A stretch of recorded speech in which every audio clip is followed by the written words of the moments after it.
Hi friends, అందరికీ నమస్కారం. నేను మీ GP. Welcome to my channel GP thinking. ఒక పిట్ట కథ. 3 గుడ్లను పొదిగి 2 పిల్లలను తీసిన పిట్ట రోజు పిల్లల కోసం ఆహారాన్ని, గింజలను సేకరించి పిల్లలకు పెడుతూ వచ్చింది. పిల్లలు ఇక రెక్కలు వచ్చి గాల్లోకి కొంచెం కొంచెం ఎగురుతున్నాయి. తల్లి పిట్ట పిల్లలను చూసి ఎంతో ఆనందించింది. ఒకరోజు పొద్దున్నే గింజలకు వెళ్ళి గింజలను తీసుకొని వచ్చి పిల్లలకు తినిపించి పడుకోబెట్టుకొని పడుకుంది. తెల్లారి లేచేసరికి తల్లి పిట్ట మరణించింది. తమ తల్లి మరణించింది అని పిల్ల పిట్టలు ఏడుస్తూ బాధతో ఉన్నాయి.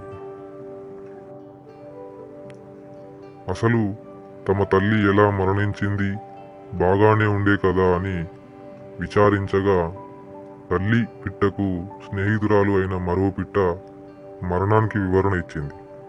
అదేమిటంటే, పిల్లలు, మీరు పుట్టిన సమయంలో కరువు కాలం వచ్చి ఆహార గింజలు దొరకలేవు. పొద్దున్నే లేచి చాలా దూరం ప్రయాణం చేసి అక్కడక్కడ దొరికిన గింజలను తిని తిరిగి వచ్చేవాళ్ళం. కానీ మీ తల్లి తాను తింటే తమ పిల్లలు బతకడం కష్టం అని తాను తినకుండా మీకోసం గింజలను తెచ్చేది.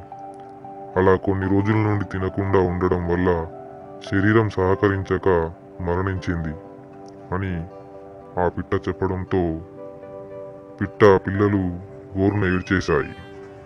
సో ఫ్రెండ్స్, అందరికీ అర్థమైంది అనుకుంటా.